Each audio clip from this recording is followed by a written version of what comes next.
In Thailand, they would kind of introduce me as like the girl with like 100 million views on YouTube or something like that. That's cool. I wish all of us had 100 million views.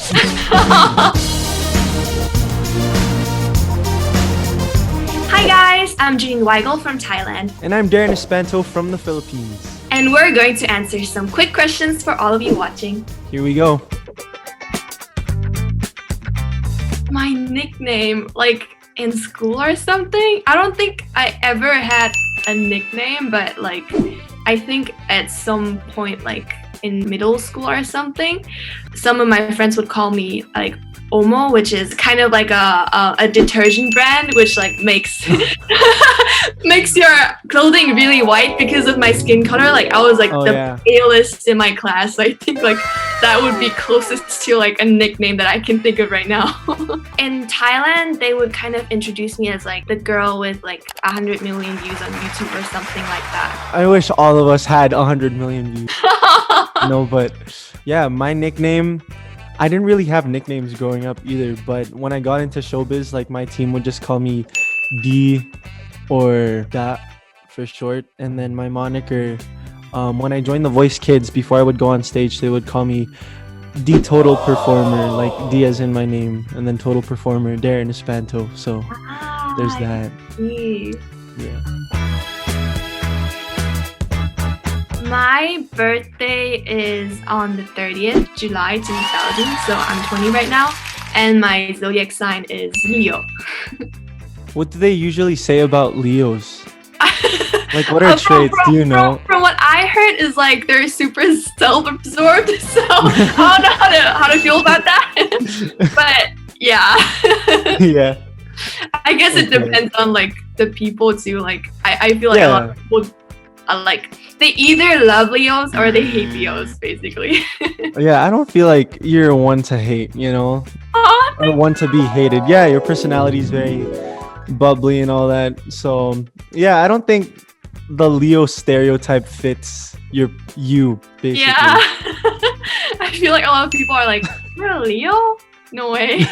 I was born on May 24, 2001, so I'm 19 years old. And my zodiac sign is Gemini. What's the stereotype of the Gemini? They say we're adaptable. Like Geminis are easygoing and we can adjust to any changes around us. And apparently we're outgoing, but I don't know. Growing up, I've always been shy. Yeah, exactly. Outgoing. I guess it depends who I'm with. They say we're indecisive and impulsive, so I'd agree with that. I'm very indecisive with my choices in life sometimes. I feel like this indecisiveness thing though, like I feel like it doesn't even depend on the zodiac. It's just like it just us. Yeah, because I feel that way too.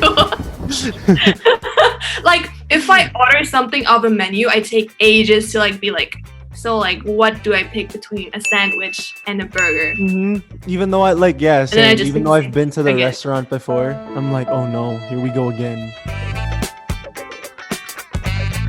Where did I grow up? I grew up in Germany in like a small town, and I basically lived there for like 10 years. And I think my best childhood memories were definitely around Christmas because it's my favorite time of the year. Like Christmas in Germany is nothing like in Asia because like there's like snow and all that, and I'm such a big fan of snow. Like I hate the cold, but I love snow.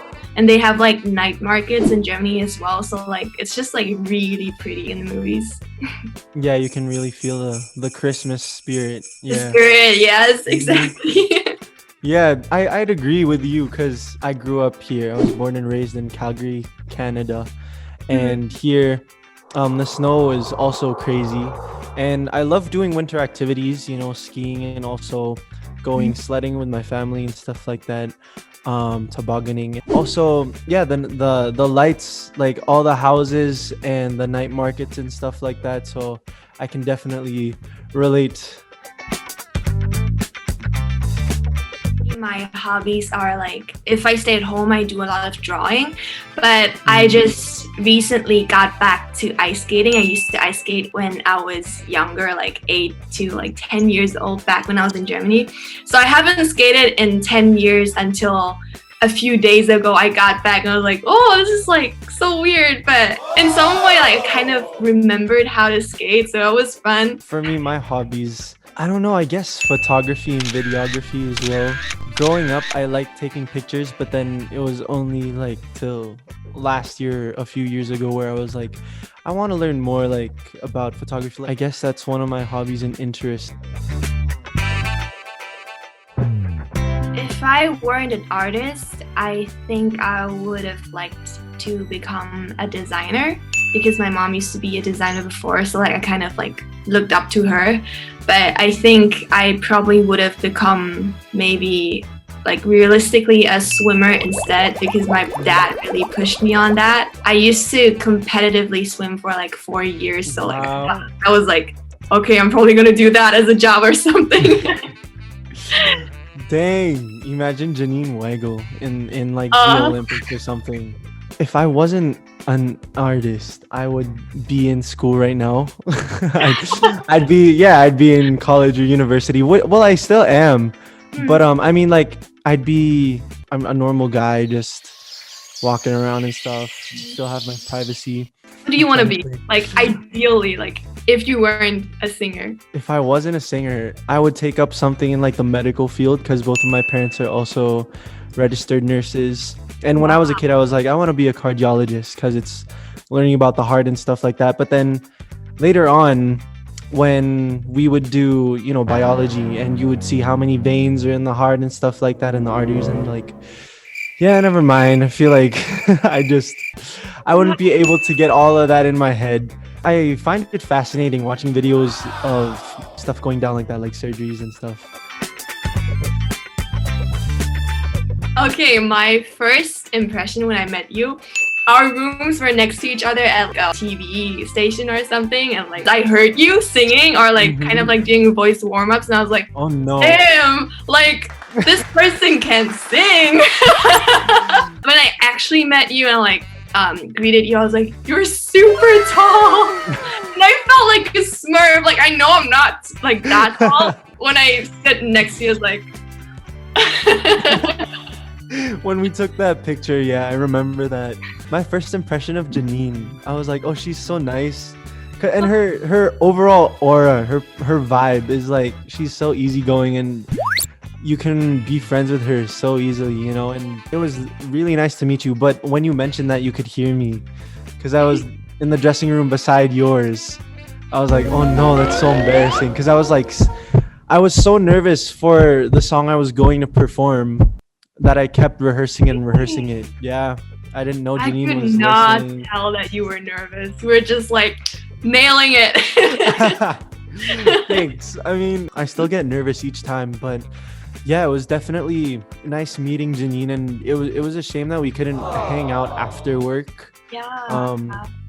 But maybe after the pandemic, when everything's, the virus is gone and everything's a bit calmer, I could visit Thailand, or you could come back to the Philippines, and our labels could like actually do something together. So I mean, we're in the same label, but I mean, yeah. Yeah, I hope so too, because it's been so long since the last time that I've seen you, like over a year or something. Yeah, it's definitely been over a year. I definitely want Jannine to try authentic Filipino restaurants where they serve authentic Filipino food and stuff. Like, I want you to try adobo and halo-halo, kare-kare. What else? I'm just saying my favorite Filipino food. Yeah, stuff like that. I feel like it'd be a lot of fun, because I see that Jannine, you guys, she posts a lot of food on her stories. All the time. Yeah. And I sometimes I like, when we talk, I'm like, oh, I'm so jealous of you. You have so much food even though you're in quarantine.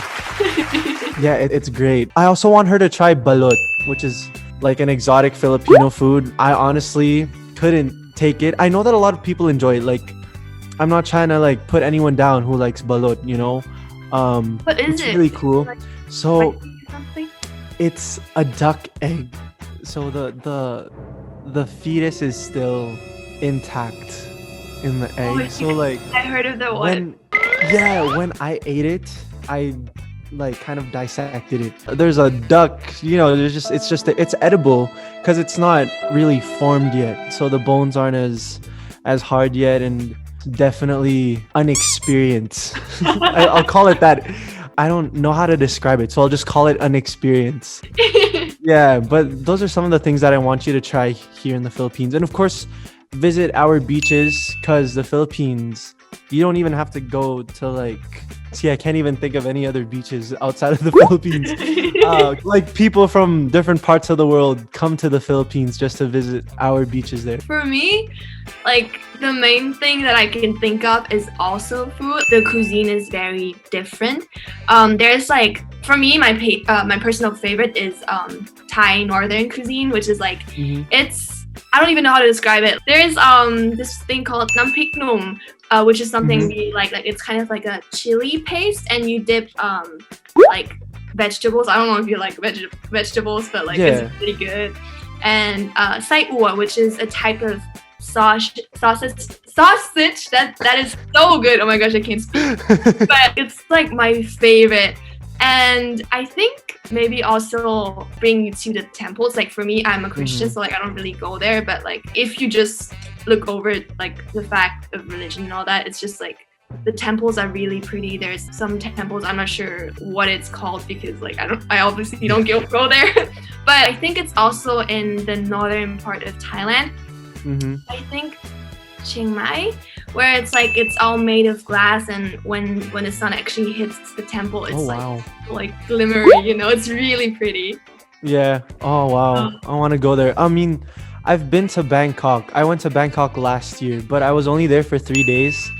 So we only got to visit the temples that were near the hotel. Something I had every day there was this drink. It's pink, and it's like a slushy kind of. I don't know what it's called. It's like milk with like some type of like pink syrup, right? Or like There's like it's a syrup. Yeah, milk with syrup that's pink.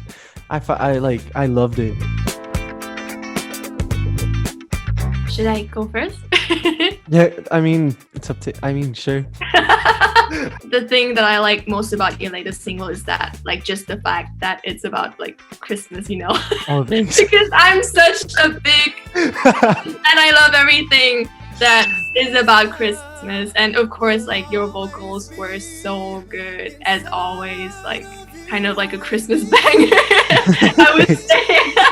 I feel like for me, it feels kind of like the last Christmas type of vibe, like kind of like what I like about Passcode, so besides like, I'm gonna get into the music video before the song first. Like, I really loved the concept of you just hanging out with your friends and just going to the skate park and stuff like that, and the visuals were so good. Like, it was so vibrant, all the colors and stuff like that. So kudos to you guys for shooting that, even though there's a pandemic going on. And also the song, it's a whole vibe. I'd call it a banger too. And just, the teasers you posted prior to the release, like, it was just one line. What's your passcode? And then, I was like, oh, it's gonna be an upbeat song. And then when it came out, I was like, ooh, it's really catchy. It's something that you can dance to and stuff. So I really like it. Thank you. And that's the end of our video. Thank you so much for watching, and I hope you liked it. Make sure you hit the thumbs up button if you want more content like this, or hit the subscribe button. Darren just released his new single, Believe in Christmas. Make sure you check it out. Yes, of course. Don't forget to check out Jannine's stripped down version of Passcode as well. And again, thank you so much for watching, and we'll see you guys next time. Bye.